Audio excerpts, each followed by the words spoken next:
הריני מקשר עצמי לכל הצדיקים האמיתיים שבדורנו ולכל הצדיקים האמיתיים שוכני עפר. ובפרט לרבנו הקדוש צדיק יסוד עולם נחל עולם וכוח חוכמה רבנו רבי נחמן בן פגה ושמחה נח נחמן מאומן זכותו יגן עלינו על כל ישראל אמן. ערב טוב à tous. Je suis très heureux de vous retrouver dans notre shiur du dimanche soir. Là où tout a commencé. Là où tout a commencé, la vérité, c'est des moments. On a besoin de ces moments de Torah. On a besoin de ces moments pour se renforcer. On a besoin de ces moments pour tenir bon à travers les eaux tumultueuses de la vie, la mer tumultueuse de la vie. On a besoin de cette barque, de cet arbre de vie. Il faut s'accrocher de toutes ses forces à la Torah Akdosha. Parce qu'il n'y a que elle qui va nous sortir de ce monde de fou.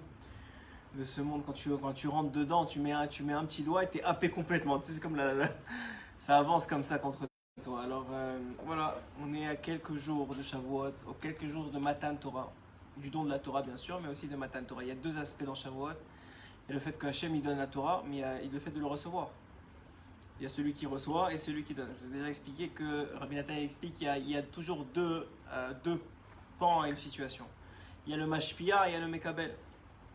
Avant toute chose, que ces paroles de Torah soient pour le Refoua Shelema de toi, Israël, Bezrat Hashem, là où ils sont.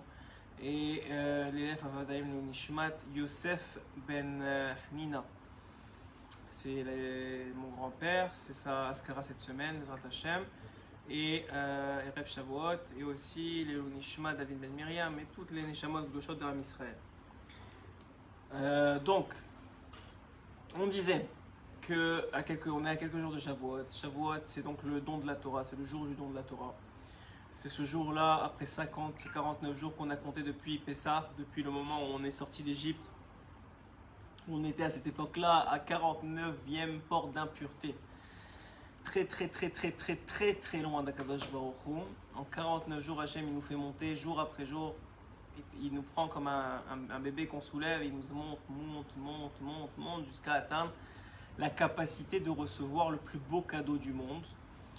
Pourquoi est-ce que c'est le plus beau cadeau du monde? Parce que c'est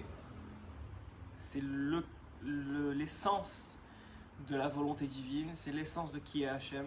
La seule capacité qu'a un homme aujourd'hui, en particulier juif, mais même non juif à certains égards, mais juif, de comprendre un petit peu qui est Hachem, de comprendre un petit peu pourquoi il est venu dans ce monde, de comprendre qu'est-ce que ce monde vraiment, pas seulement de façon empirique en analysant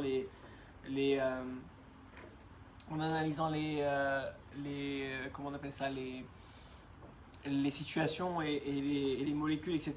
Mais de façon vraiment de savoir la source des choses par celui qui l'a créé, qui a créé ce monde-ci, qui est Kadosh Baruch Hu. La seule façon, c'est le Torah. C'est la seule. Puisque c'est le plan du monde, c'est écrit que le Zohar dit que Akadosh Baruch Hu istakel beoraita vebara alma, il a regardé dans la Torah et il a créé le monde. Ça veut dire quoi qu'il a regardé dans la Torah? Ça veut dire que c'est le plan du monde. La Torah c'est le plan du monde, mamash. C'est l'architecture, voilà exactement. Comme un architecte il a un plan, la Torah c'est le plan. Et ce plan là, c'est la fille d'Hachem. Ça veut dire quand il nous dit Akadosh Baruch Hu que Akadosh Baruch Hu il nous a offert sa fille en mariage, c'est la Torah. On parle de la Torah. Quand la fille d'Akadosh Baruch Hu, c'est la Torah. Ça veut dire qu'à chaque fois, il nous a donné une partie de lui, mais on ne comprend pas la valeur que ça a. Vous réalisez qu'aujourd'hui, on est capable d'ouvrir un livre et de comprendre un petit peu qui est Akadosh Baruch Hu, comment il pense, qu'est-ce qu'il veut de nous. Quelqu'un, il vient dans ce monde. Il vient pourquoi? Il vient pour accomplir un but, pour s'accomplir et pour accomplir un but, pour ne pas être surpris à la fin de sa vie, de revenir et de ne pas savoir pourquoi il est venu. Et tout ça, c'est dans la Torah Akdosha. Toutes les réponses sont dans la Torah Akdosha. Les comportements à avoir, quels sont les bons, quels sont les mauvais, dans quoi il faut investir et dans quoi il ne faut pas investir. Même dans le business, la Torah elle te dit un tiers dans l'immobilier, un tiers dans ton travail, un tiers de côté. Elle te dit comment te comporter dans toutes choses. Pourquoi? Parce qu'elle te dit qu'est-ce que Hachem, c'est quoi ce qu'il veut, pourquoi il a créé ce monde. Vous savez, on sait, il y a le comment, il y a le pourquoi. Et lorsque un homme, ou même lorsque les hommes vont découvrir quelque chose, ils vont découvrir à partir de ce qu'ils voient, de ce qui a déjà été créé. Donc ils vont analyser comment est un arbre, ils vont analyser la même maladie pour trouver un vaccin, ils vont analyser les molécules, etc. Mais la Torah, elle ne te dit pas comment, elle te dit pourquoi. Pourquoi c'est arrivé? Pourquoi ça arrive comme ça? Pourquoi il faut faire ça? Les raisons des choses sont dans la Torah. Donc on est à quelques jours de ce don de la Torah. Et comme dit Rabbi Nathan, il y a toujours le côté du don. Ça, c'est Hachem qui le donne. Et Hachem, ce jeudi soir, il va ouvrir les portes du ciel de la même façon qu'il les a ouvertes au Har Sinaï. Et il va redonner la Torah. Une nouvelle Torah, une Torah Chadasha. Tous les Shavuot, les Chazal nous expliquent qu'il y a une Torah Chadasha qui est sortie dans le monde. Une nouvelle Torah. Alors, ça veut dire quoi une nouvelle Torah? Évidemment que c'est les 5 livres, c'est les mêmes Gemarot, mais c'est une nouvelle compréhension et accession de la Torah. Et ça dépend de qui? Ça dépend de qui la reçoit. C'est de la même façon. Si tu apprends, c'est la même Gemara, vous verrez, c'est les mêmes Gemarot quand ils commencent à 6 ans à l'école au Cheder, que Rav Ovadia ou Rav Kanievski qui étudient la Gemara, c'est la même. Et pourtant, Rav Kanievski et Rav Ovadia, ils sont capables d'interpréter la Gemara de façon à en sortir des conclusions même médicales, comment faire des chirurgies, des choses comme ça. Et l'enfant de 6 ans, il est là et il apprend que oui, effectivement, le schéma, il faut le faire entre telle heure et telle heure. Et donc, on voit quoi? Que c'est la même Gemara. C'est ça la beauté de la Torah, c'est que la Torah, c'est dans la profondeur qu'elle se crée. Donc, un individu, plus il grandit, plus il évolue, et plus il est capable de recevoir. Donc, en vérité, ce qui va différencier ton année dernière avec celle l'année qui va venir en Torah, c'est qui tu es devenu. Ça, c'est toujours ce qu'on a dit. Ce que Rabbeinu dit toujours. Ne changez pas les autres, changez-vous vous-même. Parce que plus tu vis, tu vas te changer toi-même, plus vite tu vas accéder à ce que tu dois devenir. Oui? Oui, Shilo? Oui, Yosef? Alors, qu'est-ce que ça veut dire? Ça veut dire qu'un homme, il a cette opportunité. Alors, c'est quoi notre travail? Notre travail, c'est d'être des kéli. On le dit à chaque fois. Des kéli, c'est des réceptacles. Puisque la Torah, elle est donnée à Shavuot, alors maintenant elle est donnée. C'est comme il verse l'eau de la Torah. Il est versé à Shavuot. La question, c'est qui a le kéli pour recevoir? Et en fonction de la grosseur du réceptacle, tu vas recevoir de plus en plus. Alors, qu'est-ce que ça veut dire? C'est quoi ce kéli qu'il faut construire? Ce kéli qu'il faut construire, comme n'importe quel kéli, la première chose à construire, c'est le ratson. C'est la volonté. La volonté de vouloir recevoir la Torah. Quelqu'un qui ne comprend pas c'est quoi, et qui est happé par la vie, par le business, par les choses de la vie, il comprend pas la valeur de la Torah. Alors il veut une fois le Shabbat, de temps en temps. Un autre, il comprend la valeur de la Torah, il sait que c'est le secret du monde, que c'est ce pour lequel le juif a été créé, c'est l'étude de la Torah et la compréhension des valeurs fondamentales que Hachem a mis dans le monde. Alors lui, il veut 24 heures sur 24. Ah, peut-être il ne peut pas, mais s'il veut 24 heures sur 24, éventuellement Hachem lui trouvera les 24 heures sur 24. Donc la première chose à considérer et à grandir, c'est pour pouvoir recevoir la Torah, c'est vouloir la recevoir. Comment on fait pour vouloir la recevoir? Il faut en comprendre la valeur. C'est comme n'importe quoi. Quelqu'un il veut recevoir des millions parce qu'il comprend qu'avec les millions il peut faire plein de choses. Et la Torah, c'est la même chose. Si tu comprends la valeur de la Torah de Gosha, alors tu vas vouloir la recevoir et tu vas demander à la recevoir. Une fois que tu veux la recevoir, tu vas commencer à demander à la recevoir. C'est la prière. C'est pour ça que le jour du Shavuot, c'est aussi la Yula de David Ameller. David Ameller, il dit Ani Tefila, je suis prière. C'est un remède pour te dire que la façon de recevoir la Torah, c'est de prier pour. Tu ne peux pas recevoir, c'est un cadeau. Personne ne mérite la Torah. Aussi grand que tu sois, personne ne mérite de la recevoir vraiment. C'est juste un cadeau extraordinaire. De même façon qu'un cadeau, on n'a pas besoin de le mériter. La seule chose qu'il faut, c'est le vouloir ce cadeau-là et ne pas être ingrat face à la réception de ce cadeau-là. Et surtout, le demander.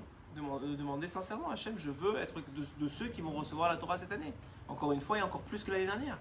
Pourquoi encore plus que l'année dernière? Parce que je t'ai montré qu'avec ce que tu m'as donné l'année dernière, j'ai réussi à avancer dans ma vie, j'ai réussi à m'étaquer une certaine midote. Je ne suis pas parfait, j'ai pas réussi tout. Mais j'ai réussi à m'avancer. Mais tu as vu que mon but, c'était pas ce monde-ci, c'était pas l'argent, c'était pas le business, c'était pas de me rapprocher de toi. Alors j'ai fait ce que j'ai pu, j'ai pas toujours réussi, j'ai eu mon etc. aussi. Mais tu as bien vu que j'ai voulu. Et donc à partir de là, j'ai dit chez moi, tu as raison. Alors ok, on va te donner encore plus. Une camarade de plus, une étude de plus, une compréhension de plus. Des fois, vous ouvrez le texte, vous avez le temps, vous avez le livre, mais vous ne comprenez pas. Et ça dépend de qui? Ça dépend d'Akadosh Baruch Hu, je t'aborde chez moi là, c'est tout. Shalach Hamishim. Shalach Hamishim, la 50e porte. Badaï, la 50e porte, c'est la porte de la compréhension, le da'at. David Ameller, à travers le Teilim, il te laisse, il t'ouvre la 50e porte. Grâce aux lectures du Teilim. Bien sûr. Exactement.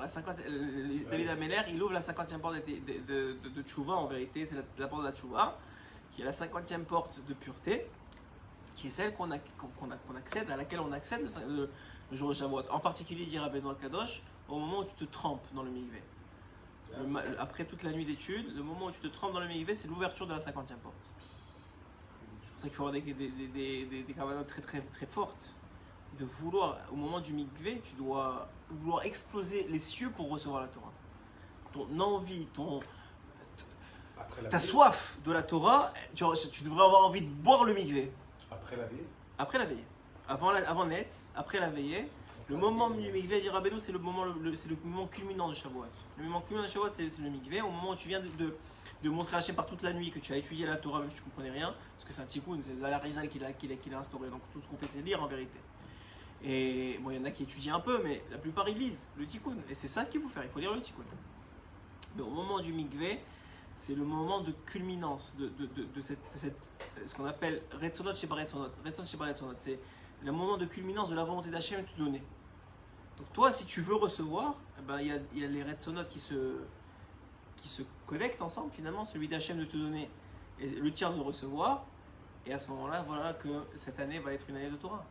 Parce que finalement, ça dure quelques secondes ou même quelques heures si tu dis que ça dure tout Shavuot 24 heures. Mais tu ne vas pas recevoir toute la Torah qui a été décidée pour toi le jour de Shavuot. Tu vas le recevoir toute l'année durant. Mais c'est à Shavuot que c'est décidé. De la même façon que la Parnassa est décidée à Rosh Hashanah, la Torah est décidée à Shavuot. Oui, ça veut dire que maintenant, mais vous comprenez que quand on a demandé à Shlomo Ameler qu'est-ce qu'il veut, quand il a dit la sagesse, il lui a dit tu auras tout alors. Parce que quand tu as la Torah, tu as tout. Tu as la protection pour la santé, tu as la Parnassa, tu as tout qui va avec la Torah. Parce que la Torah, c'est la source de tout le bien du monde. Donc quelqu'un qui comprend ça et qui veut ça, pas pour le reste, juste parce que la Torah, c'est un dévoilement d'Hachem, c'est le plus grand dévoilement d'Hachem auquel on a accès. Il n'y a pas plus grand que ça. Quelqu'un qui veut se connecter à Kadosh Baruch Hu, c'est impossible sans Torah. Il ne sait pas c'est qui Hachem. Il y en a des rêveurs qui viennent te dire ah ouais, j'ai rêvé d'Hachem hier. Mais c'est pas ça la Torah. La Torah, c'est 600 000 âmes qui ont témoigné, 600 000, plus que 600 000, 600 000 entre 20 et 60 ans hommes, mais il y avait tout le monde entier. Même les bébés dans le ventre de la mère, ils ont vu le dévoilement de la Shrina. Ils ont vu le dévoilement d'Akadosh Baruch Hu au moment de Har Sinaï qui donnait la Torah, les 10 commandements. Les 2 premiers en tout cas, parce qu'après ça on est mort, on est revécu, on a dit à Moshe s'il te plaît. D'ailleurs c'est sur ça que se basent toutes les réponses sur les gens qui disent ouais on peut connecter Hachem tout seul. Si déjà au moment du Har Sinaï, Dordéa qui était à la 50e porte de pureté, au bout de 2 fois, ils n'étaient plus capables de connecter directement avec Hachem, ils avaient besoin de Moshe. Alors, à plus forte raison, nous, aux dernières générations si faibles, qu'on a besoin du tzaddik pour se connecter avec Akadosh Baruch Hu. C'est évident. Et tout le monde dit ouais, moi j'ai pas besoin du tzaddik, je peux me connecter tout seul. Mais si déjà eux, à Har Sinaï, avec toute la sainteté qu'ils avaient, ils n'étaient pas capables de recevoir direct, alors là, plus forte raison, nous. Alors, ça c'est juste pour répondre à ceux qui se posent des questions. Pourquoi on a besoin d'être tzaddikim? S'il y en a encore qui se posent des questions. Mais tout ça pour dire qu'on est dans un moment extraordinaire de l'année. Le moment qui va nous permettre de recevoir le cadeau le plus grand de l'année. Il n'y a pas plus grand. Il n'y a pas plus grand cadeau que ça dans le monde. Dans ce monde-ci, il n'y a pas plus grand cadeau que ça. C'est la seule façon de te sauver. C'est la Torah Kdosha. Il n'y a pas autre chose. Il n'y a rien qui va te sauver autrement que ça. Il n'y a rien qui peut nous sauver à part la Torah. Je vous le dis, c'est pas... tous les Sfarim, le Zohar, la Kabbalah, le Baal Shem Tov, il n'y a rien d'autre que la Torah. Et tous, ils ont accédé à leur niveau grâce à la Torah. Ça veut dire que tous, comment ils ont reçu leur cadeau ou leur clé d'élévation spirituelle? Le jour de Shavuot. Tous les jours de Shavuot, on reçoit ce cadeau-là, en fonction de combien tu veux et combien tu es prêt à t'investir et à sacrifier pour la Torah. Hachem dit ok, tu veux, c'est très bien. Alors combien tu es prêt à t'investir? Combien tu es prêt à sacrifier? Très bien, alors on fait un shoot-up avec moi. Moi je m'occupe du business que tu vas diminuer des heures. Et toi tu t'occupes de ma Torah. Mais Bémet, c'est ça qu'il veut de nous. C'est Chaval à dire comme ça. On n'est pas convaincu, mais il y a certains qui ne sont pas convaincus. Mais c'est Bémet comme ça, Kacha. Hachem il te dit, moi tu t'occupes de ma Torah, je m'occupe de toi. C'est aussi simple que ça. Parce que moi, la Torah, je l'ai donnée. Donc je ne peux plus m'en occuper moi. Elle appartient au monde. L'Oba Shamaim, les Khamim, ils ont dit dans la Gemara. Elle n'est pas dans le ciel, elle est ici. Donc ça veut dire qu'il faut qu'on s'en occupe. Il faut que quelqu'un lâche. C'est comme un père, il a donné sa fille en mariage. Ça y est, il ne peut plus s'occuper de sa fille. Il peut l'avoir de temps en temps, mais c'est son mari qui s'occupe de sa fille. Et si son mari il la délaisse, alors qu'est-ce qu'il fait le père? Elle vient pleurer chez lui, il dit ma fille, je t'ai donné en mariage, qu'est-ce que je vais faire? Et la Torah c'est comme ça. La Torah elle vient pleurer à côté de Baruch Hu. Elle dit mais je comprends pas pourquoi je suis la plus belle chose qui existe au monde. Je suis le cadeau que tu leur as donné. Comment ça se fait qu'ils m'étudient pas? Comment ça se fait qu'ils prennent pas du temps pour moi? Comment ça se fait? Ils sont stupides ou quoi? Et bien c'est comme ça que c'est. Et c'est chaval, aujourd'hui, Baruch Hashem, on fait tous tchouva et on évolue, on essaie de travailler plus sur cet aspect-là. Mais il n'y a pas plus grand, il faut être clair, il n'y a pas plus grand que la Torah dans le monde. Il n'y a pas une meilleure chose à faire dans le monde que d'étudier la Torah. C'est Keneged Kulam. Il n'y a pas une meilleure chose. Pour ce monde-ci et pour le monde à venir. Pour la protection, pour ce que tu veux, il n'y a pas. Celui qui étudie la Torah, il est protégé. On a dit, c'est le premier d'écouter Moran. Achen vachashivut, exactement, le premier écoutez Moran dit la Torah, c'est elle qui protège, celle qui fait monter les tfilotes, c'est elle qui protège tes tfilotes, c'est elle qui protège ton mazal, c'est elle qui t'amène la bracha. La Torah elle fait tout pour toi. La seule chose qu'elle te demande, c'est du temps et des efforts pour elle. Mais si tu fais ça, elle fait tout pour toi en retour. Comme une femme, tu t'occupes d'elle et tu lui donnes du temps et de l'attention, et ben en retour elle te fera et des enfants et une maison et à manger, ce que tu veux. Ça veut dire qu'il y a un retour. Alors évidemment que c'est pas évident, ni pour la Torah, ni pour la femme. Il ne faut pas dire le contraire. C'est pas évident. On a Yetzirah très fort. Et d'un autre côté, nous on croit que c'est entre nos mains. Et on voit que les choses n'avancent pas dans le business. Alors on dit on va mettre plus de temps. On va mettre plus d'efforts parce que ça fonctionne pas. Alors qu'en vérité, c'est pas comme ça. Rabbi Nachman, il a dit à Rabbi Nathan. Au début, il lui a dit qu'est-ce que tu fais dans la vie? Il lui a dit j'ai un petit commerce, c'est ma femme qui s'occupe et moi je vais une fois par jour, je fais les comptes. Il lui dit tu pourrais pas faire ça une fois par semaine? Il lui a dit oui, samedi soir je peux faire ça. Il lui a dit ok. Au bout de quelques mois, il lui a dit alors comment ça va ton business? Il lui a dit c'est très difficile. Mais bon, on se fie à Dieu quoi. Il lui a dit alors et tu fais toujours une fois par semaine? Il dit oui. Il dit tu peux pas faire ça une fois par mois? Alors il lui dit ma femme déjà c'est difficile pour elle, alors une fois par semaine, alors encore une fois par mois. Elle dit écoute, moi je pense que c'est mieux, qu'est-ce que tu vas, tu perds ton temps de toute façon. Une fois par mois ça suffit de faire les comptes. Et il a fait ça une fois par mois. Et c'était difficile. C'est pas qu'il il était milliardaire à Manhattan, bien au contraire, il avait beaucoup de problèmes de Parnassa, sa vie était difficile. Mais aujourd'hui on parle encore de Rabbi Nathan, il y a des livres, il a écrit des Sfarim, il a laissé quelque chose dans le monde. Rabbi Nathan, sans lui, on ne connaîtrait pas Rabbeinu. Aujourd'hui, il est dans le plus haut niveau du ciel. Il est dans le Echal de Rabbeinu Akadosh. Alors c'est vrai que c'était difficile de son vivant, et que c'est peut-être pas facile à prendre à ça, et qu'il a eu beaucoup d'épreuves. C'est vrai tout ça. À la fin de la journée, Ribono Shel Olam, il a laissé un héritage éternel. Il s'est occupé de la Torah, il a développé des chidushim, il a inspiré les autres. Qu'est-ce que vous voulez de plus dans la vie? Qu'est-ce que vous voulez de plus? Quand tu ouvres un écouté à la halachot, sur toutes les halachot du Shulchan Aruch, c'est inimaginable ce qu'il a écrit Rabbi Nathan. Et pourtant, il s'est sacrifié, il a eu des problèmes de Parnassa énormes. Rabbi Israël Ber au dessert. Combien de problèmes de Parnassa il a eu? Il était pauvre de chez pauvre. Plus que ça, tu peux pas dire, ouais. Au jour le jour, et même ça, dur quoi. Et bon, aujourd'hui, on en parle. Il y a des gens qui vont le pèleriner sur sa tombe. Qu'est-ce qu'il a fait? Il a mis toutes ses forces à répandre la lumière de Rabbeinu dans le monde. Il s'est occupé de la Torah. Tout celui qui s'occupe de la Torah, il s'occupe de l'éternité, de son éternité, même pas de celui des autres, de son éternité. Chez Rabbi Israël, il y a un voyage prévu. Jamais été. J'ai jamais été à Yerushalayim, c'est pas loin. On peut faire ça. Une nuit, tu fais l'aller-retour. Ah ouais, c'est à Ramenochot. À Ramenochot, à côté du Chida, plus loin que le Chida. On peut y aller une fois, Bezot Hashem. Et Rabbi Israël, tous ceux qui se sont occupés de la Torah, ils se sont occupés de leur éternité en vérité. Tous ceux qui s'occupent de ce monde-ci, il peut être très riche dans ce monde-ci, il peut avoir un grand business, ça peut aller très bien pour lui, mais il s'occupe de ce monde-ci finit avec sa mort.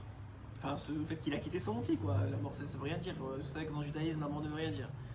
Mais quelqu'un qui s'occupe, autant qu'il peut être le meilleur médecin, autant qu'il peut être le meilleur businessman, qui peut avoir les meilleurs produits, une fois qu'il est parti de ce monde, ça s'arrête. Mais quelqu'un qui investit dans la Torah, ça commence quand il part de ce monde. C'est là où ça commence. C'est là où il fructifie maintenant. Alors qu'est-ce que vous préférez? Investir dans quelque chose qui dure 80 ans ou dans quelque chose qui a l'éternité? C'est vrai que pendant 80 ans c'est difficile. Mais sauf il a vécu, c'est l'éternité. Alors il faut un équilibre. La vérité c'est qu'il faut un équilibre. On n'est pas au niveau ni de l'un ni de l'autre. Il faut un équilibre. Il faut être capable de s'occuper de ce monde-ci parce qu'on a une famille, des enfants, etc. Mais en sachant c'est quoi l'essentiel. Et l'essentiel c'est l'éternité. L'essentiel c'est la Torah. L'essentiel c'est d'étudier la nuit, du Zohar, c'est d'étudier la journée de la Gemara, c'est d'étudier, c'est d'avancer. Si hier tu faisais de la Gemara, tu as fini une Gemara, tu continues une autre, et tu avances.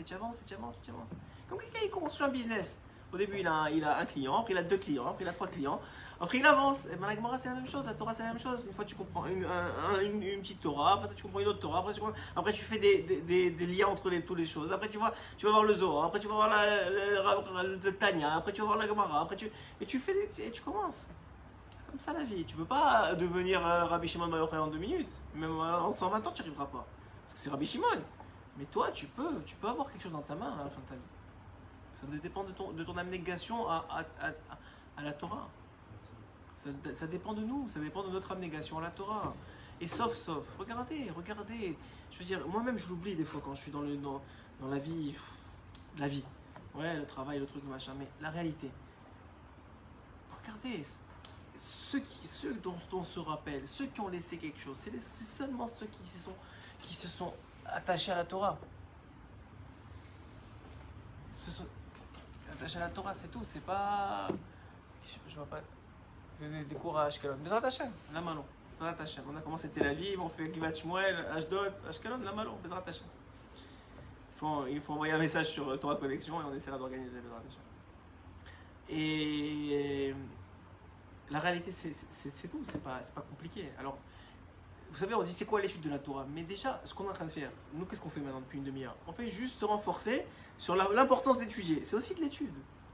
Vous voyez que c'est aussi de l'étude. Ça s'appelle étudier. Vous savez que pas la moitié, mais au moins un tiers du Zohar, c'est sur l'importance d'étudier. L'importance d'étudier la Torah, combien il y a des malachim qui viennent écouter à minuit, ceux qui étudient la Torah, et combien il y a des malachim qui sont créés par chaque parole que vous dites. Et on parle d'éternité, on parle pas de business, on parle d'éternité. On parle pas d'avoir 1 million de chiffre d'affaires. On parle d'éternité. C'est pas, ça n'a rien à voir. Ça n'a rien à voir, c'est 2 catégories complètement différentes. Alors regardez combien on passe de temps à essayer de construire ce monde-ci. C'est fou en vérité, c'est complètement fou. Il faut être malade, il faut être vraiment malade dans sa tête pour laisser son éternité pour construire ce monde-ci. Il faut être malade dans sa tête. Sérieusement, on est malade. On est problème nefesh, on est malade. C'est une punition. Alors Shlomo Melech, il t'a trouvé la solution. Il t'a dit étudie la Torah et tu n'auras pas besoin de travailler sur le front. Et on le voit, Berouche. On le voit, les gens qui étudient Mamash la Torah, Atmada, en vrai, vraiment pas, qui font semblant de chauffer le banc. Tu les vois, ils ne travaillent pas. L'argent, il vient. Alors c'est vrai qu'il y a des gens qui sont un peu orgueilleux, ils ne veulent pas manger le pain de la honte et on leur donne, etc. Mais c'est qui leur donne à la fin de la journée? C'est pas le client qui paye le produit. Et ben c'est d'accord, mais en vérité, ça revient au même. Merci. Dans la Torah, comme on dit, tu dis pas la Torah comme il faut, tu donnes le corps au Akum. Ouais, exactement. Exactement. Tu donnes la Torah au Akum, aux nations du monde, d'avoir une influence sur nous et de nous contrôler et d'être contre nous. C'est des mots qui renforcent. Il faut se rappeler de pourquoi on est là. Alors, quand vous savez quelqu'un qui ouvre un business ou quelqu'un qui investit, ça prend tellement de temps. Ça prend une vie, Bémet. C'est de la folie, moi je vous le dis, c'est de la folie. Quand tu penses, tu te dis, mais attends, je comprends pas, il y a la Torah. La Torah, c'est l'éternité. Chaque mot de Torah, c'est un ange qui va m'amener. Qu'est-ce que je suis en train de faire? Qu'est-ce que je suis en train de faire? Alors, ok, alors il faut un minimum. Alors, il faut faire comme il a dit Rabbi Meir. Il faut apprendre un métier à son fils pour qu'il ne vole pas et qu'il ne soit pas sale, ce métier. C'est-à-dire que c'est un métier facile. Un métier facile juste pour qu'il ne vole pas. Mais l'essentiel, c'est la Torah Akdosha. L'essentiel, c'est l'éternité. Si tu te dis, regarde, aujourd'hui, si j'avais étudié 1 heure de plus, j'aurais pas la même place au Olam Haba. C'est comment tu diras, mince. Raval, l'heure elle est passée. Jette. Alors qu'est-ce que je fais maintenant? Ouais, c'est dommage. Ok, alors j'ai un peu plus d'argent. Ou j'ai même pas. Des fois, souvent, tu perds ton temps. Tu fais stam, t'es kishkushim. Stam, tu brasses du vent. Ouais, stam, tu fais genre, juste tu n'as pas assez d'émouna, alors tu te convaincs qu'au moins tu as fait quelque chose. Mais sauf tu n'as rien fait du tout. Ah ben oui, il a dit, le seul Avodazara, c'est dans l'argent. Dans l'argent. Ouais. Pas dans autre chose que dans l'argent. Alors on comprend que effectivement il faut de l'argent. Il faut de l'argent pour faire Shabbat, il faut de l'argent pour vivre, il faut de l'argent pour payer un loyer, il faut de l'argent pour tout ça. En Torah, en Kemach. Mais de quelle partie tu veux être? Shavuot, c'est ça qui est décidé. Est-ce que tu veux dans le Kemach ou dans la Torah? Alors tu veux être Zevulun ou Issachar? On dit que Issachar. Ouais. Il nous dit que Zevulun, il a eu autant. De récompense que Issachar. Très bien. Alors regarde l'histoire de Rav Shah. Il y a un grand donateur qui est venu de Rav Shah. Il donne énormément pour la Shiva du Rav Shah. Rav Shah, c'était Goudolador de la dernière génération.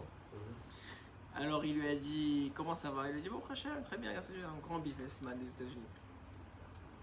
Il lui a dit, tu vois, hein, tu vas voir la Torah, comment ça marche. C'est une discussion dans le Rambam. Que tout celui qui donne pour la Torah, par exemple, je sais pas, il subventionne un avraire. Alors c'est comme si le sachar du avraire, il lui est pas enlevé, il est multiplié par 2. Un est donné à celui qui subventionne et un est donné à l'avraire. Ouais. Ça c'est le sachar. Par exemple, je sais pas moi, on va dire, on va essayer de matérialiser ça. On va dire que il revient à l'avraire 14 milliards de dollars par année d'études. Ouais, alors 14 milliards, il ne va pas diviser par 2, il va avoir 14 milliards lui, 14 milliards celui qui subventionne. D'accord? Maintenant à 120 ans. Ouais. Quand ils arrivent les deux choses. Déjà, ce monde-ci, l'avraire, celui qui étudie la Torah, au moment en tout cas où il étudie, il est au paradis. Celui qui aime la Torah, qui comprend la valeur de la Torah, et qui sait c'est quoi, au moment où il est assis, il étudie, il est au paradis. Donc déjà, le Rav Shach, il lui a dit, même si tu as le Olam Haba, tu n'as pas le Olam Hazé. Parce que le Olam Hazé de ce monde-ci, du businessman, c'est une catastrophe. Il faut travailler, les problèmes, et la secrétaire, et les machins, et les trucs, et les commandes, et les trucs. Toujours une histoire. Ouais. Donc déjà, lui, il est chéquette, tranquille, et il s'assoit, il étudie, il est bien, il est tranquille. Première chose. Deuxième chose. Tu as 14 milliards de dollars, ouais. Mais... Ah mais non, mais même plus encore. Ouais, alors. Ouais, tu as 14 milliards de dollars par année que tu as gagné en subventionnant un avraire. Maintenant, tu arrives au Olam Haba. Mais toi, ouais, on va dire qu'avec ces 14 milliards de dollars, tu achètes de la Torah. Ouais. Mais toi, tu n'as pas étudié. Donc quand tu arrives, premièrement, je ne suis pas sûr qu'on te laisse rentrer dans les yeshivot. Mais disons qu'on te laisse rentrer, tu comprends rien. À quoi ils te servent les 14 milliards de dollars? La place, le ticket. Ouais, d'accord, t'as un ticket. Mais tu as de l'argent, tu veux dépenser. Mais tu peux pas rentrer dans les malls ou dans les trucs. Celui qui finance. Le Mitracham, c'est un Kadosh Baruch Hu lui-même qui vient lui enseigner la Torah. Quoi la carotte? Ashrecha, c'est vrai. C'est vrai parce que pourquoi? Parce qu'il n'y a personne qui peut lui enseigner, il ne peut pas rentrer. Après, ça Kadosh Baruch Hu qui va l'enseigner avant. Alors il a une place, oui, ça veut dire qu'il a une place. Il a une place pour louanger Hachem. Il y a des places, il y a des niveaux. Mais il n'y a pas. Encore une fois, ça ne sera pas le même niveau, mais ça sera pareil. Ce ne sera pas le même niveau, ce sera le même sentiment, voilà, exactement. Ce sera le même ressenti. Mais ce ne sera pas le même niveau. Mais le niveau du Talmid Chacham, il est énorme. Il est énorme. Il est énorme. Il n'est pas comparable. Donc encore une fois, moi je dis pas qu'il faut arrêter de travailler et aller étudier, parce que c'est pas le rôle de tout le monde. C'est pas le rôle de tout le monde. La Gemara elle a déjà discuté de ça. Et c'est une discussion entre Rabbi Ishmael et Rabbi Shimon dans la Gemara. Rabbi Shimon il a dit mais qu'est-ce qu'ils font les gens qui étudient toute la journée? C'est l'Olam Haba. Rabbi Ishmael a dit il y en a beaucoup qui ont essayé comme toi, ils se sont plantés complètement. Parce qu'ils n'ont pas de quoi manger, ils n'ont pas de quoi boire et ça les a tués et ils ont tout laissé tomber. Et il y en a qui ont fait comme moi, c'est-à-dire ils ont fait travail et études, et ils y sont arrivés. Ça veut dire quoi? Ça veut dire que chacun il doit se connaître. Mais il ne doit pas devenir fou. Il doit toujours avoir les priorités bien en place. Il doit être clair dans sa tête. Qu'est-ce qui est le plus important et qu'est-ce qui est secondaire? Parce que la parnassa, je vous ai déjà dit ça, il faut s'en convaincre. La parnassa, c'est des sites Rosh Hashanah. Le travail, c'est un tikkun, c'est une réparation. Et Hachem, il a relié les deux, mais en vérité, ils n'ont rien à voir, l'un avec l'autre. Donc toi, ce que tu veux, c'est réparer sans souffrance. La meilleure façon de réparer, c'est l'étude de la Torah. Donc plus tu étudies la Torah, moins tu as besoin de travailler. Parce que la réparation, elle se fait par l'étude. Tu as compris? Donc ça veut dire que tu vas recevoir la même parnassa en travaillant moins. C'est ça l'idée. En fait, il faut être fou pour travailler. Il faut être fou. C'est-à-dire, et alors maintenant, il faut cacher le miracle. Donc ceux qui ne travaillent pas, qui étudient la Torah toute la journée, ils ont la même qualité de vie, mais ils ont pas le même compte en banque que les autres. Ils sont toujours en minus ou juste. Parce que c'est chaque goutte, elle passe. Puis il y a Sarah sur ça, qu'il ne veut pas leur laisser. Donc il y a plein d'idées derrière ça. Mais en tout cas, l'idée première, c'est que de toute façon, les gens qui sont comme nous, c'est-à-dire qui regardent ces shurim, comprennent la plupart sont des gens qui travaillent, qui ne sont pas au collège. Et il faut comprendre que simplement, si vous avez un enfant qui est au collège, alors vous êtes très très chanceux. Il faut l'aider et le renforcer et en parnassa et en l'encourager et en parnassa et en bons mots et en psychologiquement et le supporter parce que le Péléo il dit qu'un homme il doit prier toute sa vie pour avoir au moins un de ses enfants qui soit dans la Torah complètement, qui ne travaille pas. Mais là, celui qui a le père, le grand-père, le père Non, qui étudient ensemble, c'est pas ça, ça n'a rien à voir. Qui étudient ensemble, alors la Torah ne sera pas oubliée de chez eux. Si un grand-père, un père et un fils, ils étudient ensemble. Mais non, mais c'est pas ça qui dit le PVS. Le PVS dit, c'est qu'un homme, il doit prier toute sa vie qu'au moins un de ses enfants, il soit complètement dans la Torah, qui ne travaille pas.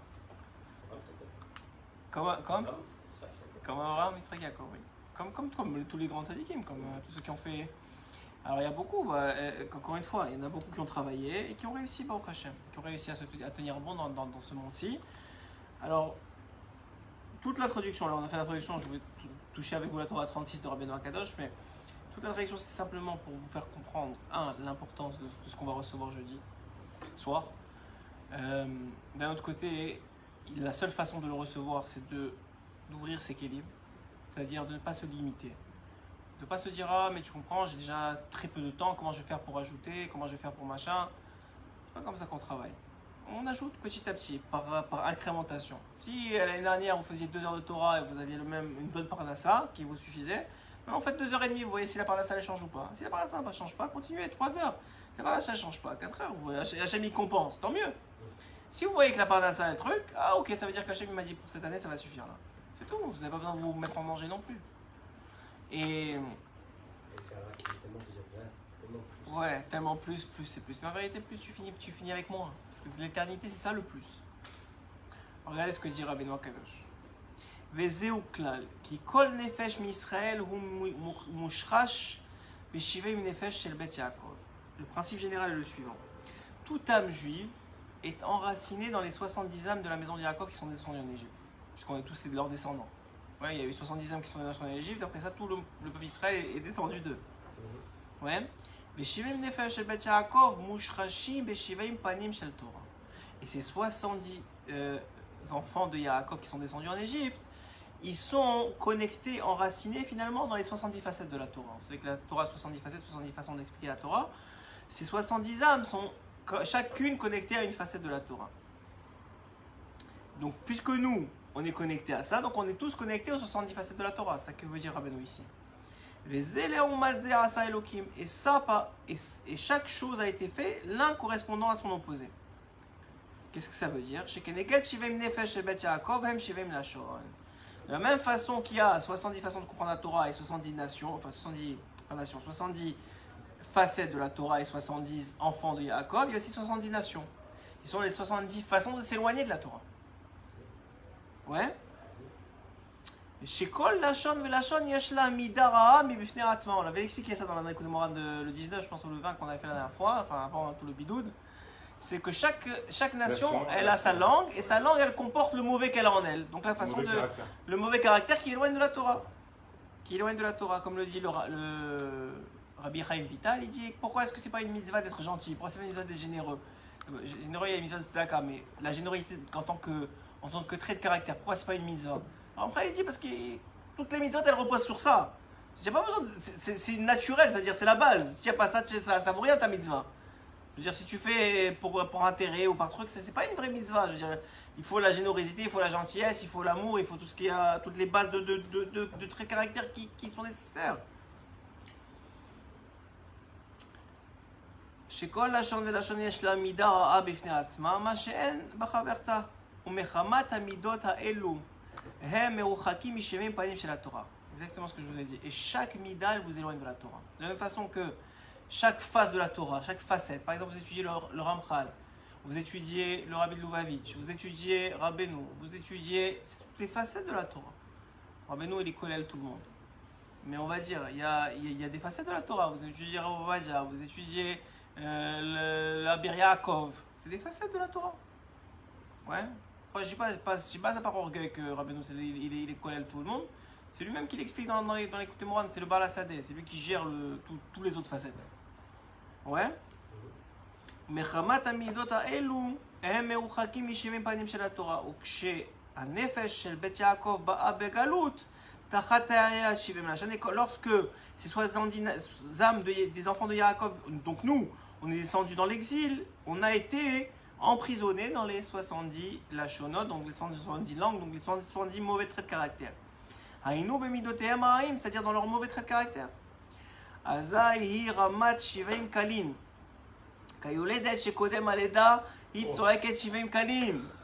Alors il dit, et de ce fait, ainsi lorsque l'une des âmes de la maison de Yaakov est exilée, elle est sous l'influence. Et alors elle pousse les 70 cris. C'est quoi les 70 cris? C'est rapporté dans le Zohar Kadosh que la femme enceinte, elle pousse 70 types de cris au moment où elle accouche. Ça veut dire qu'il faut crier. Ouais, la femme enceinte crie, non? Tu la vois, tu entends pas, tu vas tourner dans les mers pas. Hein? Tu resteras 36. Écris là. Je vais juste trouver la med.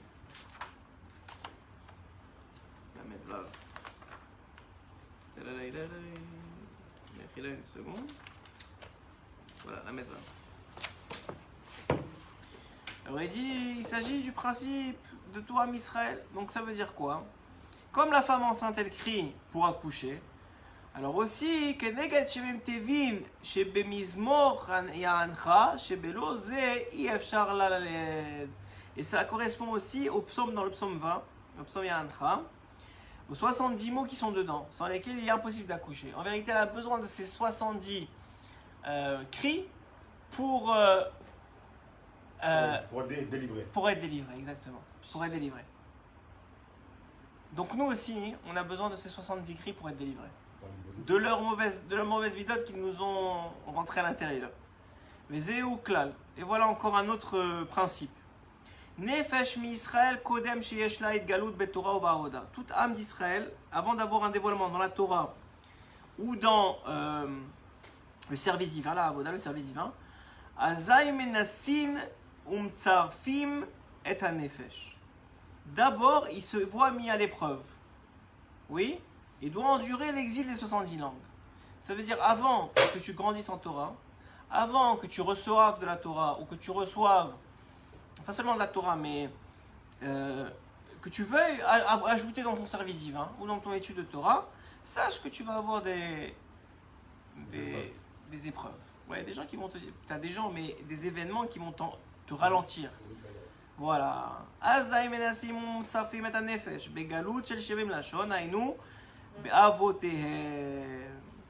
C'est dû à quoi? C'est dû au trait de caractère des Shivimot. Qu'est-ce qui est dû à quoi? C'est quoi ta question?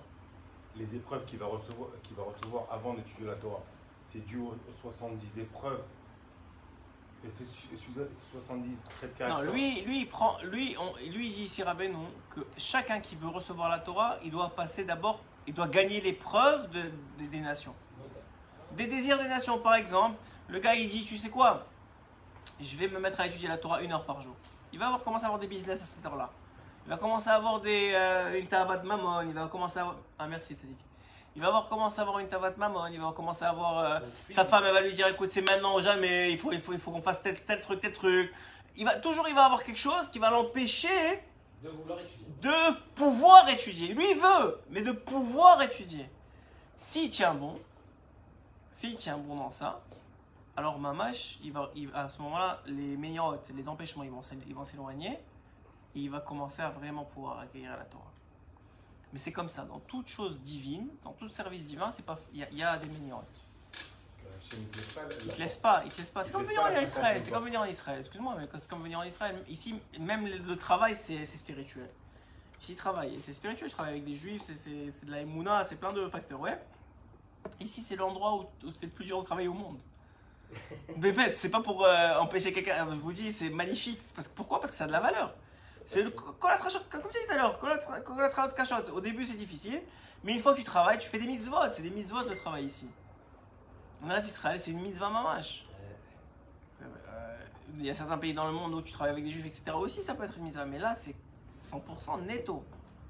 C'est d'ailleurs la raison pour laquelle ils ne voulaient pas rentrer en Israël. Ils ont dit on est tranquille, en dehors, en train d'étudier la Torah tranquille, etc. On va rentrer en Israël, on va travailler. Hachem leur a dit non, ça c'est ce que je veux de vous. C'est ce que je veux de vous en Israël. Je veux que vous vous battiez avec la terre, je veux que vous changiez, je veux que vous vous appeliez la sablanout, que... Les chaper, ouais, les chaper, bien sûr. Ouais, bien sûr, 100%. 100%. Donc, qu'est-ce que ça veut dire? Ça veut dire un homme, il veut quelque chose. Il veut quelque chose et Hachem, il veut la même chose que lui. Alors, le Tzera, il s'attaque. Non, ça va, merci, Eric. Le Tzera, il s'attaque. Alors, soit deux solutions. Soit la personne, elle dit comme à chaque fois, ah, bah alors, ça veut dire c'est pas pour moi. Mais il s'est complètement trompé, le Tzera, il a réussi, il l'a gagné. Ou bien non, il dit, ah, mais mamash, en vérité, c'est juste que Hachem, ça a de la valeur ce que je veux faire. Je veux grandir en Torah, je veux ajouter une demi-heure de Torah, je veux ajouter une mitzvah, je veux ajouter un seder, quelque chose qui est régulier, qui est récurrent, il va avoir des ménirotes. Sinon, c'est que ça n'a pas de valeur. Alors, on tient bon, on dit à sa femme, écoute, cette heure-là, c'est pour la Torah. On dit à son boss ou à son travail, écoutez, moi, cette heure-là, c'est pour la Torah. Et le terrain va te faire croire que tu as perdu sur le moment. Parce que, écoute, la femme, elle n'est pas contente, ou le travail, il n'est pas content, ou tu as l'impression d'avoir perdu de l'argent. Mais en bout de ligne, on parle d'éternité ici. En bout de ligne, c'est sûr que tu as gagné. Tu ne peux pas perdre une mitzvah. Tu ne peux pas même perdre une étude de Torah. Ça n'existe pas, c'est une chose pareille. Tu ne peux pas perdre une étude de Torah. Ça n'existe pas. Ça n'existe pas. On parle de ce qui a la plus grande valeur au monde. On ne peut pas perdre de ça. C'est que de l'illusion. On peut pas. Il faut vous convaincre. On ne peut pas perdre d'étudier la Torah. On ne peut pas. Ça n'existe pas une chose pareille. On ne peut pas perdre de s'occuper de la fille de Dieu. On peut pas. Le père, c'est Hachem. Il te dit quoi? Tu t'occupes de ma fille, mais moi je te donne. Ah, le Tzera, il te cache tout ça. Il bloque le transfert d'argent parce qu'il va pas arriver tout de suite. Mais à la fin de la journée, tu vois, c'est la Gemara, elle dit, celui qui commence Béani, celui qui étudie la Torah, pauvre, il finira riche. Et Rabbeinu, il dit, tu as des gens, des amis des Khamim qui sont morts pauvres. Il dit, ben, c'est ceux qui reviendront Begilgoul, en réincarnation, et Tzadikim, et riches.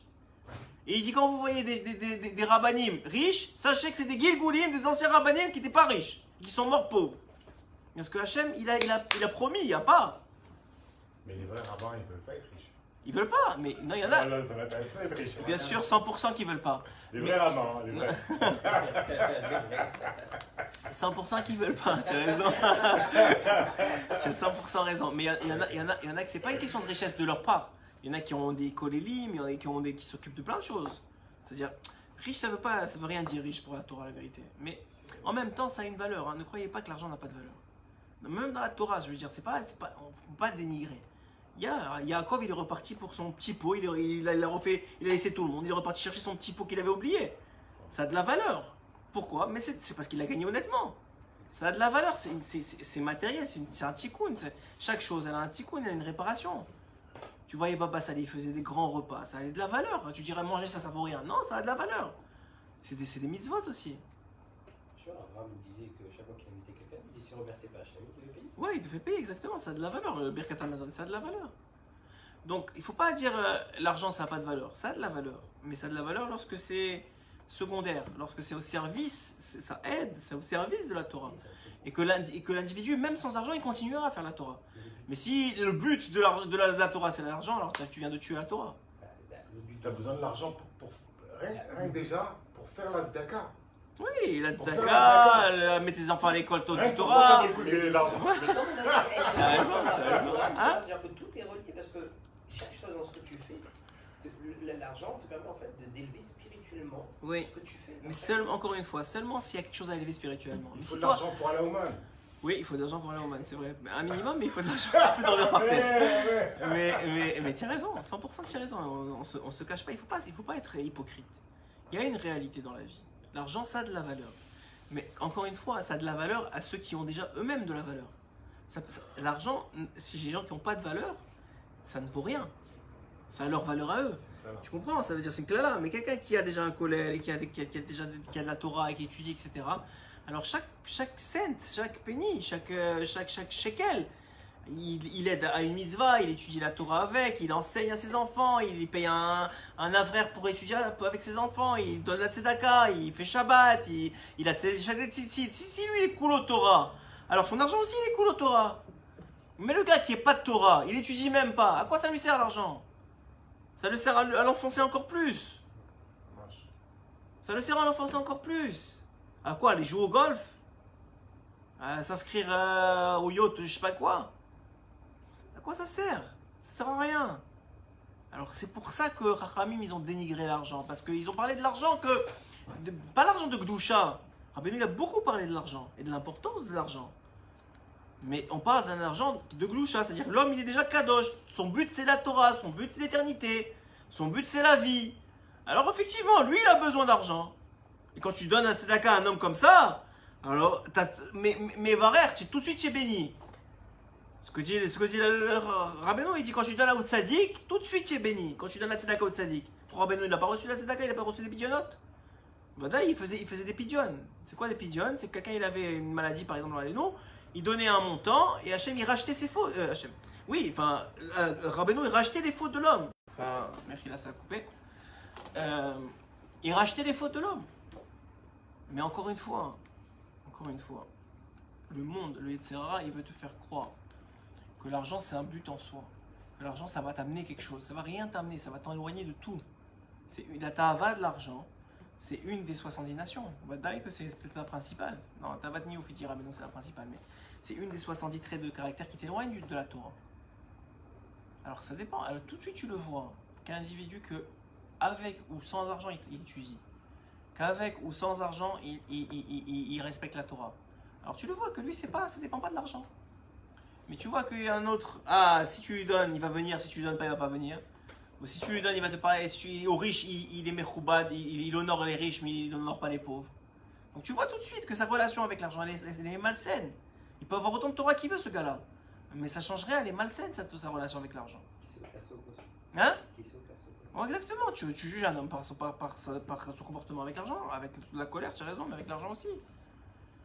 Et alors, ça veut dire quoi? Ça veut dire qu'on n'est pas en train de dénigrer. Tous les Talmidei Chachamim, des Tanaïm, ils avaient un travail. Ils étaient cordonniers pour la plupart, ou ils étaient bûcherons, ils avaient des petits travaux. Ils avaient tous un travail. Comment on est venu On t'entend pas, hein, si tu veux. Comment on en est venu à parler du Mammon alors que Shavuot, on a l'impression qu'on va recevoir des choses. Parce que ce qui empêche, c'est quoi la principale empêchement de la Torah? C'est l'argent. Si on te disait, regarde, étudie la Torah, tu reçois 1 million d'euros, même pas 1 million, vas-y, 10 000 ou 15 000 euros tous les mois dans ton compte. Tu n'irais pas étudier la Torah?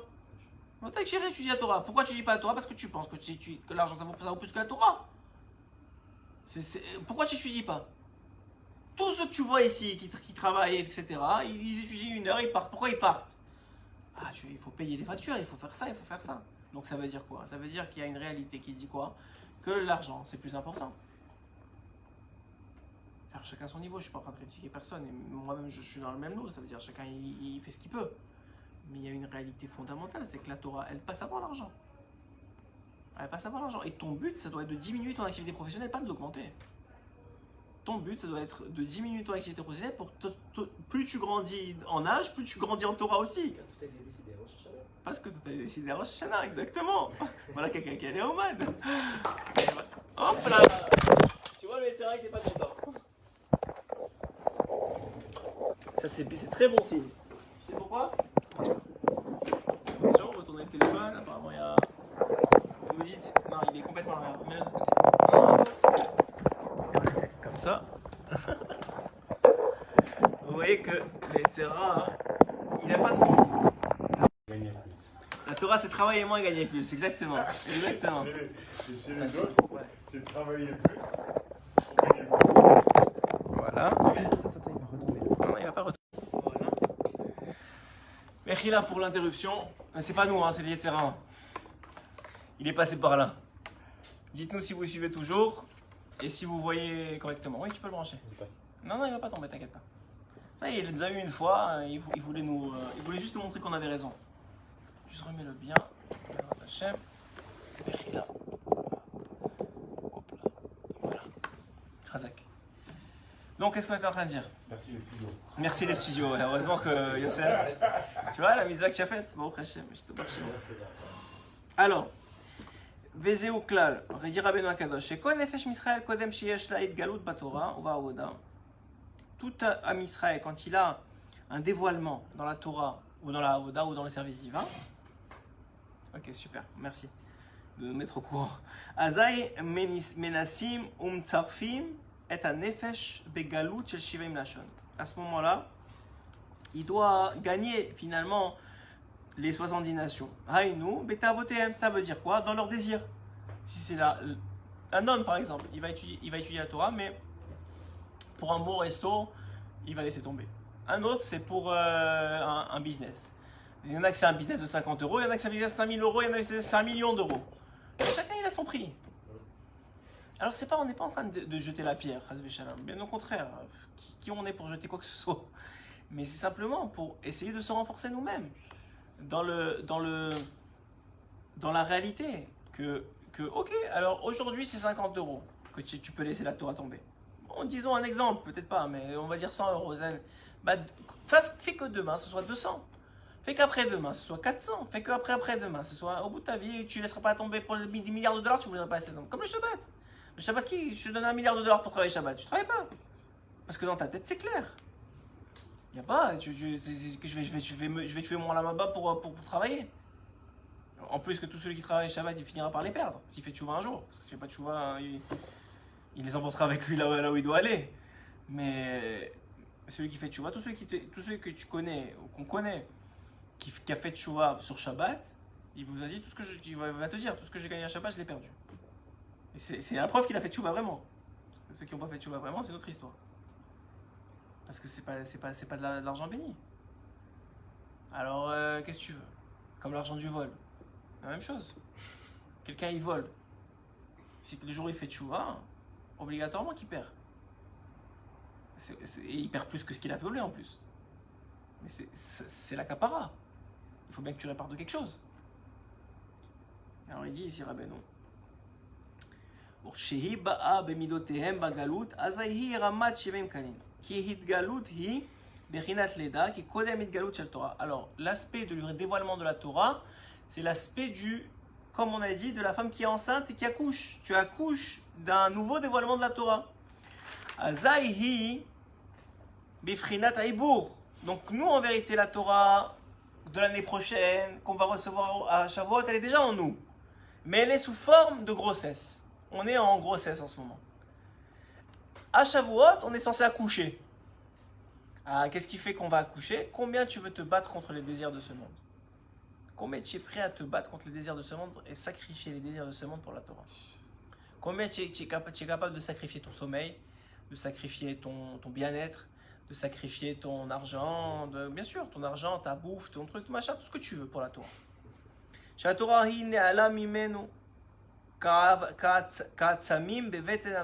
Parce que la Torah, elle est dissimulée, ouais, elle est cachée.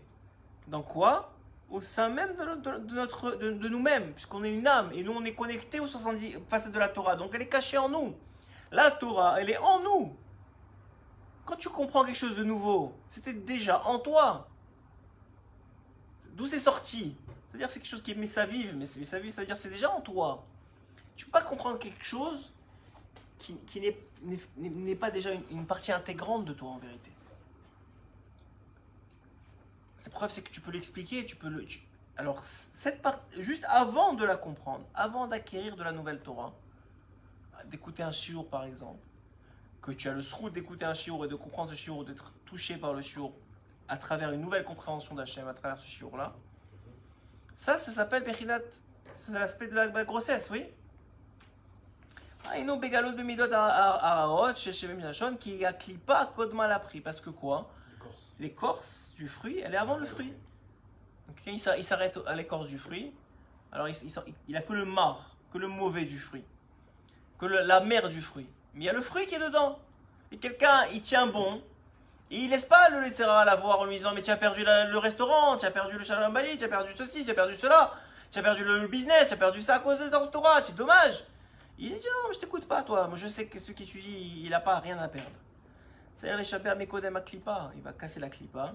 La chet kodem haïdgalut mukhrach anefesh lavo bagalut haïnu bemidotehem kedé les chovram mais lavo achar kar l'idgalut. Première chose, il dit Rabbeinu Akadosh, il faut que tu veuilles la Torah. Comment on sait si tu veux la Torah? À quel point tu es prêt à te sacrifier pour elle? Une fois que si on sait à quel point tu es prêt à te sacrifier pour elle, Hachem dit ok. Alors tu sais quoi maintenant? C'est regarder la beauté d'Akadosh Baruch Hu. Et là on va finir sur ça parce que c'est quand même, il y avait une grosse introduction aujourd'hui, mais tu sais ce que je vais faire pour toi, Hachem, il dit. Toi j'étais prêt à laisser tomber la parnassa pour la Torah. Ouais. Disons que, je sais pas, tu as pris 2 heures de plus sur toi, tu fais, on va dire, je sais pas moi, $200 de l'heure.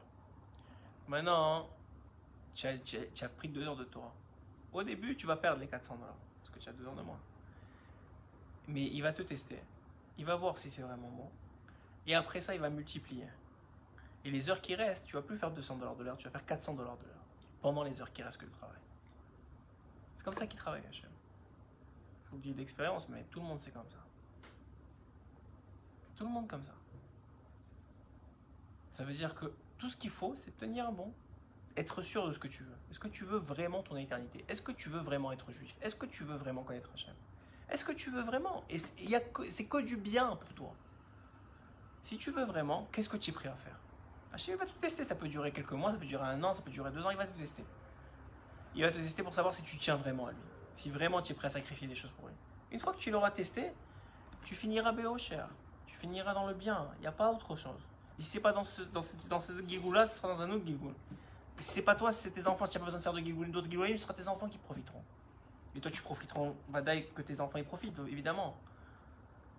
Mais il n'y a pas personne qui fait quelque chose pour s'occuper de la Torah d'Hachem et qui n'en reçoit rien en retour. Ça n'existe pas une chose pareille. Ça n'existe pas. C'est contraire à la création du monde, à la logique du monde. C'est contraire à ça. Un homme, il a quoi? On est venu dans ce monde pour étudier la Torah, pour comprendre Hachem, pour faire ses mitzvot, pour se connecter à lui. C'est pour ça qu'on est venu. Tout le reste, la parnassa, la santé, le shalom bayit, les enfants, tout ça, c'est mis ça vive.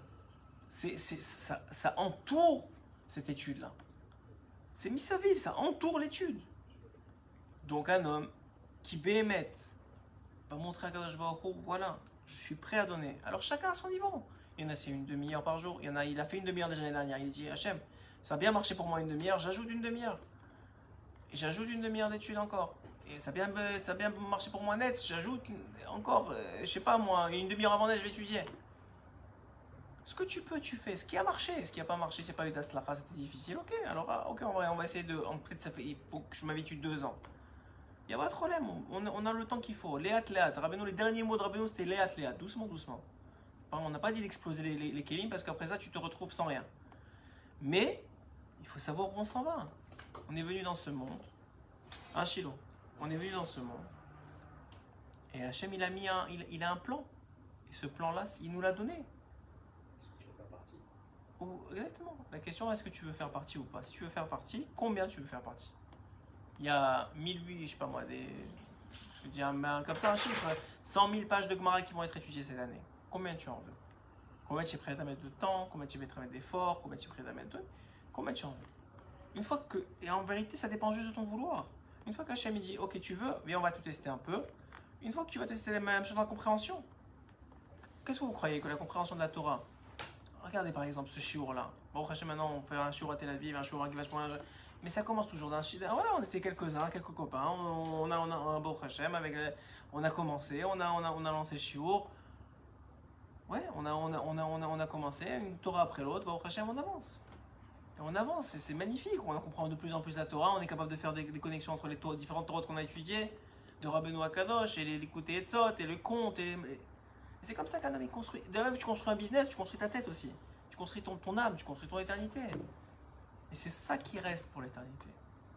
Quelqu'un, il faut qu'il investisse dans l'éternité. Ça a l'air tellement évident, tellement pas chou d'investir dans l'éternité que c'est même honteux de dire une chose pareille. Quelqu'un il investit dans un business qui fait... C'est comme quelqu'un, on lui dit, tu sais quoi? Tu as deux maisons. Elles ont le même prix. D'accord? Il y en a une, le propriétaire il la récupère dans 5 ans, ou l'autre elle est à toi pour la vie. Il dit, attends, mais je vais investir dans ce qui est là pour moi pour la vie. En tout cas, le gars, j'investis, je lui rénove, je lui truc du machin, il le récupère dans 5 ans. C'est la même chose avec la vie. Tu as 80 ans. Soit tu investis dans ce monde et à 80 ans c'est terminé, soit tu investis dans le monde à venir, c'est-à-dire dans la Torah, dans l'étude de la Torah, dans la compréhension de la Torah, dans les mitzvot, dans tout ça, et tu en récupères pour l'éternité. Alors, c'est vrai, encore une fois, que pour être capable, selon Rabbi Ishmael dans la Gemara, pour être capable de tenir bon dans l'investissement que tu mets pour l'éternité, il te faut de ce monde-ci. Mais ce n'est qu'un moyen. Quelqu'un qui a pour idéal je sais pas moi, de créer un empire. Mais à quoi ça va lui servir, chez l'Olam? Tout ce que tu veux, c'est pouvoir payer les factures, pouvoir payer tes trucs, ta maison, ton machin, ton truc, c'est fini, qu'est-ce qu'il y a de plus? Et le reste du temps, tu étudies. Ça, c'est des paroles de sagesse. Alvaï, Bezrat Hashem, Sata Ishmaya, Bezrat Rabbeinu Akadosh, Bezrat Kol HaTzadikim, qu'on soit capable d'intégrer ces paroles-là, qu'on soit capable de les accomplir mamage, et qu'on investisse dans notre éternité, qu'on ne perd pas notre temps dans les bêtises. Et dans ce monde-ci. Si ce n'est que vraiment on a besoin pour l'éternité. On a besoin, comme on a dit, en kemach en Torah, en Torah en kemach. C'est sûr. Mais il faut se poser les bonnes questions. Chacun d'entre nous, mamash. Chazak ou Baruch, un bon. En plus de. Pour ceux qui ne le savent pas, ce Shavuot, en plus d'être la Yula de David Ameler, qui n'a dit à une Tefila, que c'est la Tefila qui prime, c'est la Yula du Baal Shem Tov à Kadosh. Rabbi Israël Baal Shem Tov, qui sont les secrets de la Torah.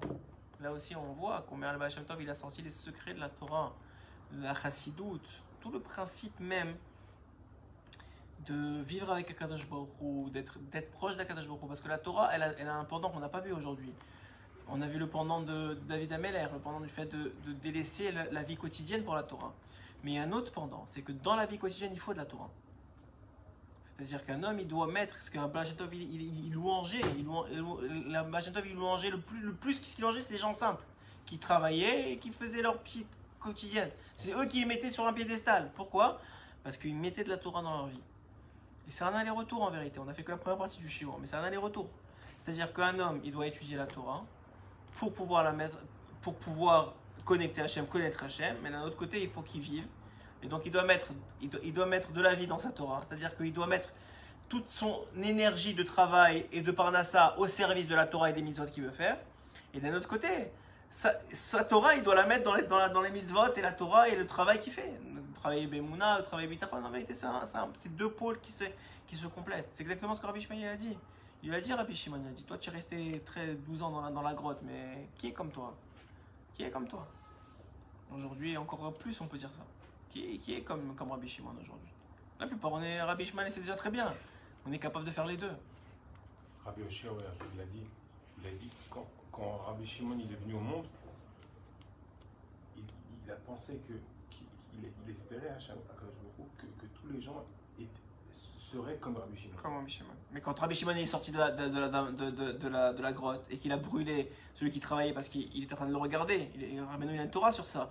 Quand il est sorti de la grotte la première fois, il a regardé un paysan et il l'a brûlé. Alors Rabbeinu il dit, il lui a prêté ses yeux. Ça veut dire que le Et paysan, là, il s'est et là, vu avec les yeux de Rabbi Shimon, il a eu tellement honte qu'il a brûlé. Il a brûlé de Ah, honte. Voilà. Voilà, exactement. Il a brûlé de honte.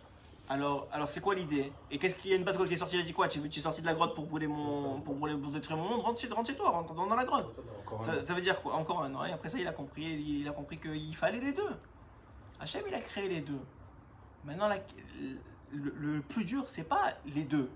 Le plus dur, c'est de faire le lien entre les deux. D'être quelqu'un bébête, quelqu'un qui travaille au service de la Torah et qui met de la Torah dans son travail. Le travail tous les jours, je parle de travail financier ou n'importe quoi, la famille, tout ça, ça revient, c'est un tout. Il y a l'étude, qui est un pôle en soi. Quelqu'un qui n'étudie pas, il ne peut même pas avancer, oubliez ça. Oubliez quelqu'un qui n'étudie pas, il ne peut pas avancer dans la vie. Il ne peut pas se rapprocher d'Hachem. Quelqu'un qui n'étudie pas, c'est... Ben non. Hein? Ben non. Non, mais encore tu peux dire... Il y avait, on a dit le Baal Shem Tov, il louait des gens qui n'étaient pas érudits. Mais ils avaient, voilà, ils étaient collés à la terre. C'est-à-dire, tu peux pas, ils étaient dépendants du tzaddik. C'est le tzaddik qui les monte comme ça. Mais d'un côté, tu dois étudier parce que tu dois avoir une partie de. Voilà, être capable de connecter quoi, de connecter. D'abord à l'étude, de connecter, d'être capable de prendre un livre, et de lire. Aujourd'hui, il y a tout en français, mais pas tout. Il y a beaucoup en français. Mais d'ouvrir un écouté moral n'importe où et de dire voilà, bon, aujourd'hui ils ont fait quelque chose d'extraordinaire de traduire, mais de lire un écouté moral et de chercher de rentrer dans les mots, de comprendre ce qu'il a voulu dire, c'est quoi le message. Ça c'est un travail. Et d'un autre côté, lorsque je suis au travail, quand je suis au boulot, d'être capable de vivre ma Torah, de pas que les gens ils me disent ouais c'est qui celui-là là, et il fait semblant genre quand il étudie, mais en vérité c'est pas vrai ce qu'il fait. Non, mais c'est les deux, c'est comme ça, c'est le vrai dilemme, c'est le vrai challenge. Alors, ce jeudi soir, on reçoit la partie Torah, la partie étude, la partie compréhension, la partie connexion, la partie temps, la partie, comment on appelle ça, Ravrutot. Tout va être mis en place. Juste, ne vous limitez pas. C'est pas parce que vous avez fait 1 heure l'année dernière de Torah dans toute l'année, peut-être, que vous ne pouvez pas en faire 1000 cette année. Ça peut changer du tout au tout. Ça dépend juste de la volonté, de la sincérité que vous mettez dans la demande que vous allez faire à Hachem, de vous donner de la Torah, de comprendre qu'on n'est rien sans ça et qu'on peut devenir tout avec. Et que c'est accessible pour tout le monde. C'est pas quelque chose qui est loin de nous. C'est pas quelque chose qui est loin de nous, la Torah. Dans Parashat Devarim. Non, elle est Loba Shamayim, pas seulement ça. Et dans Parashat Devarim, c'est écrit là-bas, Moshe Rabbeinu, il dit c'est pas quelque chose qui est loin de vous, c'est tout proche. Ne croyez pas que c'est quelque chose de difficile, c'est que réservé aux érudits, c'est plus vrai. Aujourd'hui, c'est tellement proche. Tu as Rachid en français, tu as le Koutou Moran en français, tu as du Zohar qui traduit, même celui qui ne comprend pas. Bien sûr qu'il faut comprendre, il faut petit à petit commencer à apprendre les mots, les écrire, mais c'est un travail de fourmi. Et YouTube. Et il y a YouTube, Hachem, il y a Facebook, il y a tout ce que tu veux maintenant. Aujourd'hui, tu peux tout trouver, tu peux tout acquérir, mais il n'y a pas, encore une fois, je le dis souvent dans mes shiurim, c'est très bien de suivre des shiurim, c'est très bien de venir à des shiurim, mais il n'y a pas plus grand, comme tu as fait ce soir, d'ouvrir toi-même le livre. Et même si tu écoutes en même temps, mais tu récupères, tu dévoiles ta facette à toi de la Torah. Et chacun d'entre nous, on a une facette. Et c'est Hachem, il attend qu'on dévoile notre facette, qu'on écrit nous-mêmes des chidushim de Torah. Et qu'on raconte aux autres, ah, tu vois, j'ai pensé à ça en écoutant ces shiurs-là, j'ai pensé comme ça. Et j'ai vu en plus dans un autre livre que ça parlait effectivement comme ça. Ça, Hachem, il n'y a pas un plus grand plaisir. Il voit que son fils, il est connecté avec sa fille, il vit avec sa fille. Et en plus, il est mechabed, il lui donne de l'honneur. Vous savez qu'à l'époque, la Gemara, elle dit dans Maseret Megillah, on va vraiment finir sur ça, mais Maseret Megillah, elle dit qu'à l'époque, jusqu'à Rabban Gamliel, les gens, ils étudiaient la Torah debout. Pourquoi? Parce qu'ils étaient mechabed la Torah. On ne peut pas étudier assis. Après Rabban Gamliel, ils sont restés assis. Aujourd'hui, si on est allongé, qu'on étudie dans un livre à lit, c'est bien déjà. Ouais. Alors ça veut dire quoi? Et d'ailleurs, d'où on apprend ça? Que Hachem lui-même, il a dit quand il a fait monter Moshe Rabbeinu au Har Sinaï, il lui a dit, lève-toi avec moi pour recevoir la Torah. Ça veut dire que Hachem était Kaviachol debout, il a dit à Moshe, lève-toi. Et d'un autre côté, la Gemara, elle dit, mais il y a un autre verset qui dit qu'il était assis. Alors, j'ai beaucoup aimé cette Gemara. Alors, il dit comme ça, il dit, quand il apprenait d'Hachem, il était debout. Et quand il révisait la Torah, il était assis, pour plus se concentrer et apprendre. Ça veut dire que même là, il y a des niveaux. Mais quand on est, il y a mais Chabed la Torah Kedosha. Il faut savoir donc qu'est-ce qu'on a dans la main. On a le diamant le plus précieux qui existe dans tous les mondes du monde. Les anges, ils nous envient. Qu'on peut, par notre propre livre à vide, venir étudier et comprendre des secrets de ce qui se passe en haut.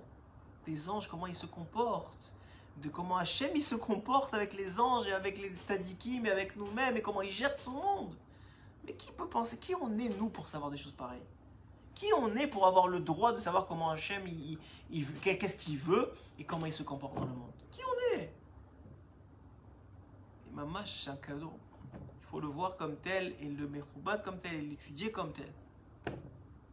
Et chacun à son niveau, chacun le temps qu'il faut, chacun le type de ce que son cœur veut qu'il étudie. Mais au moins, il faut comprendre. Il faut comprendre qu'il y a ce monde-ci. Et il y a le monde d'en haut. Et c'est seulement quand tu relis ce monde-ci au monde d'en haut que ce monde-ci a une valeur. Sinon, il n'a pas de valeur. Vas-y, tu peux éteindre.